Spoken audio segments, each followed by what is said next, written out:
ওয়ালাইকুম আসসালাম ওয়া রাহমাতুল্লাহি ওয়া বারাকাতুহু। কেমন আছেন?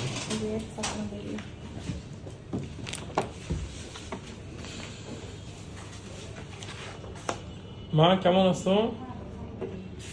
সাইবা কি 19 দিন বয়সে দেখছিলাম প্রথম। এখন বয়স কত? 10 মাস। মাশাআল্লাহ অনেক বড় হয়ে গেছে। স্যার মা বেশি ভালো নাই, মা অসুস্থ, এজন্য আপনার কাছে আসছি। কি অসুস্থ?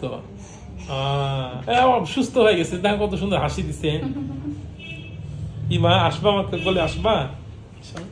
এই যে তোমাদের কত সুন্দর রাখছি এখানে। কি ঠান্ডা কাশি নাকি? মুখটুকগুলো এরকম লাগতেছে। হ্যাঁ একটু ঠান্ডা কাশি আছে স্যার।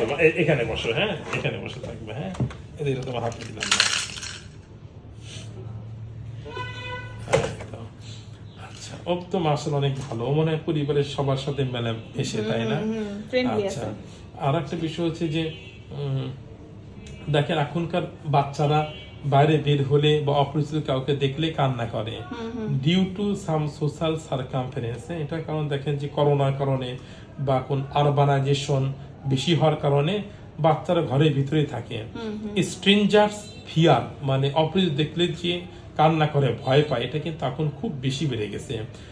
এবং স্ট্রেঞ্জার ফিয়ারটা মেইনলি আসে 7 থেকে 8 মাস বয়সে। 6 মাসের আগ পর্যন্ত বাচ্চা যে দেখবে হাসবে, কথা বলবে, তার সাথে যাবে, হাসলে ও হাসবে, রিঅ্যাকশন করবে। 7 মাসের পর থেকে অপরিচিত দেখলে কান্নাকাটি করার অভ্যাসটা চলে আসবে, ঠিক আছে? কিন্তু এখনকার এটা অনেক বেশি হয়েছে। কিসের জন্য? যে কেউ বাড়ি বের হতে চায় না। আগে ছোটবেলায় বিভিন্ন জায়গায় ঘোরাফেরা করতো, মাদ্রাসায় যেত, মক্তবে যেত, ওরকম একটা ভয় ছিল না। এখন এটা খুব বেড়ে গেছে। যাই হোক, ও আমাকে দেখে অবশ্য ভয় পায় নাই, হাসছে, এটা অবশ্য ভালো। তো এখন কি ওর কি সমস্যা কবে থেকে হচ্ছে বলেন তো? স্যার এখন ওর মূল সমস্যার জন্য আসা হচ্ছে ওর গত 4 দিন যাবত একটু বমি। ওয়াও, কমাইতে দিলাম বমি। হ্যাঁ ওই যে সবরান স্যারের কাছে আসছিলাম আমাদের প্রয়োজনে, তখন স্যারকে বলে এটা নিয়ে গেছিলাম স্যার থেকে। আচ্ছা আচ্ছা। তো এটা খাওয়ানোর পরে তুলনামূলক একটু কমছে, কিন্তু পুরোপুরি যায়নি। পুরোপুরি এটা খাওয়ানোর পর আপনার মানে বাথরুমটা নরম হয়ে গেছে, মানে পাতলা পায়খানা করছে, মানে যখনই করছে একেবারেই পাতলা।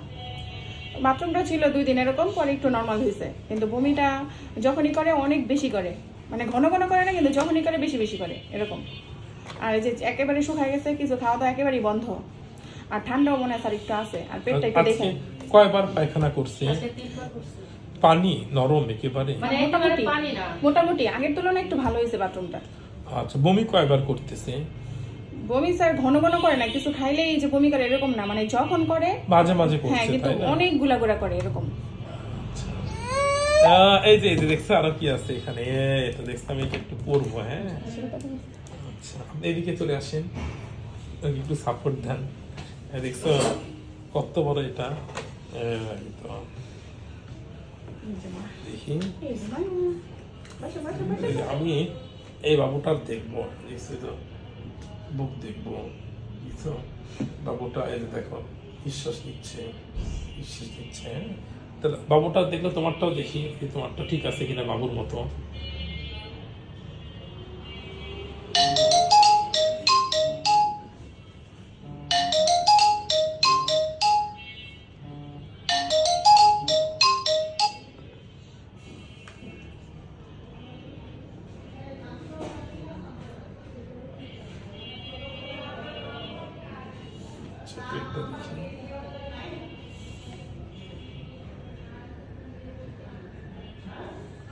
আমার 2 দিন এমন হয়েছে, মানে যা খাইছে তাই বের হয়েছে, মানে হজম হয় বের হয়নি বমির সাথে।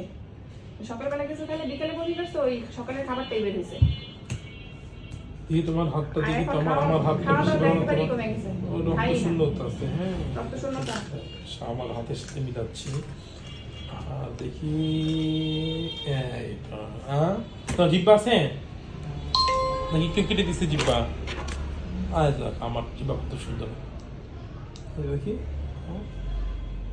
দেখাও। আমারটা দেখাচ্ছি তো, তোমারটা কই? হ্যাঁ হ্যাঁ এই হ্যাঁ হ্যাঁ ধরো।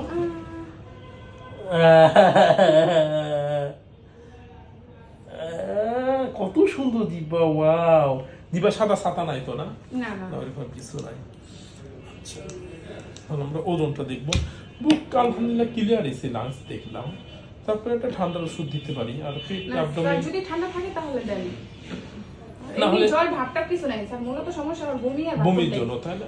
এর জন্য আমরা দিই। আর এখন এই যে বমি বাথরুমের জন্য হয়তো খাওয়া দাওয়া বন্ধ হয়ে গেছে স্যার। ওষুধ দিব আমরা। দেখি মা, এখানে একটু উঠাই দিয়েছো তোমার ওজনটা কিরকম? এত সুন্দর। দেখি এখানে বসো তো একা কি। ওর তো ও তখন বসতে পারে একা একই, তাই না? কোনো কিছু না ধরে তো বসতে পারে না। এত সুন্দর। 7 কেজি বাবুর ওজন, 7 কেজি। ভালো লাগতেছে এখানে বসে থাকতে? আচ্ছা, এখানে বসে থাকতে। স্যার ওর ওজন কি তাহলে ঠিক আছে? ওর তো 10 মাস।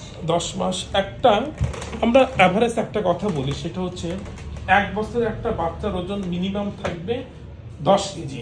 এখন 2 মাসে 3 কেজি বাড়ানো বাড়বে না, ও হয়তো 2 মাসে আর 1 কেজি বাড়তে পারে, 1-1.5 কেজি, মানে 8.5 কেজি থাকবে ওজন। তাহলে কমই থাকবে, অর্থাৎ ম্যাল নিউট্রিশন, অপুষ্ট। আর তার সাথে রক্ত শূন্যতাও আছে বাবুটা। আচ্ছা, ওকে বুকের দুধের পাশাপাশি কি খাওয়ান? স্যার বুকের দুধের পাশাপাশি ওই যে ঘরে তৈরি একটু সেরেলাক বানায় খাওয়ায়, আর পাশাপাশি একটু যে খিচুড়ি রান্না করে দেয় মুরগির মাংস দিয়ে বা যে শিং মাছ দিয়ে। বুকের দুধ, বাসার তৈরি খিচুড়ি আর সাবু খাওয়ায়। না, বুকের দুধ, বাসার তৈরি খিচুড়ি এবং আপনারা যেটা খান সেটাই খাওয়াবেন, আর অন্য কিছু না। একটু মুখে দিই। লং টাইম সুজি, সাগু, সেরিলাক, চাউ ভাত এগুলো খাওয়ালে বাচ্চা রক্ত শূন্যতা হয়, কারণ এগুলোতে আয়রন কম থাকে। এই জন্য বেস্ট খাবার খিচুড়ি। আর একটা আমরা কথা বলেই থাকি যে ওজন বৃদ্ধির জন্য খিচুড়িটা কিভাবে খাওয়াবেন। 1 মুষ্টি চাল নিবেন আর 1/2 মুষ্টি ডাল। এই 1 মুষ্টি চাল এবং 1/2 মুষ্টি ডালের জন্য 7 চা চামচ পিওর সোয়াবিন তেল দিবেন, বা অলিভ অয়েল, সোয়াবিনই দেন পিওর। এবং সেখানে দেশি মুরগির ডিম দিবেন এবং দেশি মুরগির কলিজা দিবেন, এগুলো আয়রন অনেক বেশি থাকে। এবং সেখানে পর্যাপ্ত পরিমাণ লবণ, মশলা এগুলো সব কিছু থাকবে। তাহলে কিন্তু ওটা বাচ্চা খেতেও চাবে এবং ওতে ওজন, রক্ত দুটো বৃদ্ধি হবে ইনশাআল্লাহ। ও আচ্ছা, কি কি সবজি? 4টা সবজির কথা বলি। মিষ্টি কুমড়া, চাল কুমড়া, লাউ, পেঁপে এগুলোর সাথে মিশে যায়, বাচ্চা মানে খেতে কোনো সমস্যা হয় না এবং হজম বৃদ্ধি বাড়ে। গাজর খেতে পারবে না, ওই গাজরের ছাল যখন মুখে লাগবে বা পেটে যাবে তখন হয়তো হজম হতে কষ্ট হবে, বুঝতে পারছেন? এই কারণে দেন। তবে হচ্ছে যে এই 4টা সবজি দিবে, মিষ্টি কুমড়া, চাল কুমড়া, লাউ, পেঁপে। আর বাচ্চার বমি এমনি পেট অত কিছু খারাপ মনে হচ্ছে না। আমি কিছু বমি বন্ধ ওষুধ একটা দেওয়া আছে, এটা আছে। তার সাথে আচ্ছা, তাতে তাদের পেটে উপকারী ব্যাকটেরিয়া বৃদ্ধি পায়, ক্ষতিকর ব্যাকটেরিয়া নষ্ট হয়ে যায়। না, ওরকম কিছু নাই। এগুলোর জন্য আমরা কিছু ভিটামিন জাতীয় কিছু ওষুধ দেবো রুচি হওয়ার জন্য। রক্ত শূন্যতার জন্য আয়রন এগুলো দিয়ে দিব। কিন্তু রক্ত শূন্যতার জন্য আয়রন ড্রপটা কিন্তু অনেক তিতা। বমি হচ্ছে, এটাই ভয় পাচ্ছি, তারপরও দিব। আল্লাহ হ্যাঁ, ওটা দিব, ওটা লিখে রাখবো। তারপরে শুরু করতে পারেন, যদি বমি হয় তাহলে বন্ধ রাখবেন, আর বমি না হলে চলবে। বমিটা পুরো ঠিক হোক, তারপর থেকে ওটা শুরু করি।